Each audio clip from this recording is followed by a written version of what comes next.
Čo mi ukázali? Celkom pekná trať, páčilo sa mi to, jak som povedal, škoda toho defektu, ale na finále pekné 4. miesto v Čechách. Takže dobre, myslím si, že je dobre. Dobre, oficiálne si to nepovedal, teraz už môžeš povedať, čo pomyšľaš na to olympiádu. Akurát som došiel preteky, takže neviem sa k tomu vyjadrovať. Petře, jaký to bylo vlastně kroužit 8 okruhů, že normálně samozřejmě při cyklistice normální, to je jednou celý závod, tady fanoušci jsou furt u tebe vlastně, takže jak se to člověk užívá? Jako? Že vlastně jezdíš furt dokola a fanoušci jsou furt po trati. No.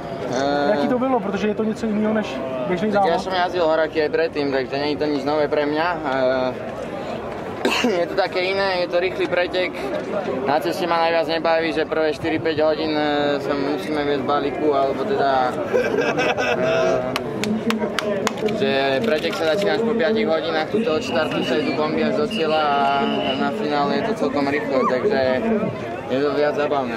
A to trať tady, jaká byla? Trať bola rýchla, páčila sa mi, bolo jedno dlhšie stúpanie. Jak to mám porovnať s Grácom, tak v Gráci bola až moc náročná na mňa. A hlavne teraz s mojím výkonom, ktorý mám, čo nie je úplne super.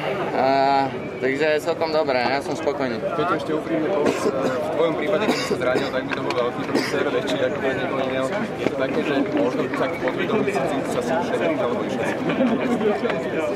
Tak skôr, kde sa šetrím, sú tréningy, že tréningami som sa nepripravoval vôbec nejako špecificky na horáky. Dneska som do toho dal všetko, ale bez tréningu sa nedá pretekať, takže ja si myslím, že v akom som období, tak som šiel veľmi pekný pretek, si myslím, veľmi dobré. A dokázal si na tú konferenciu?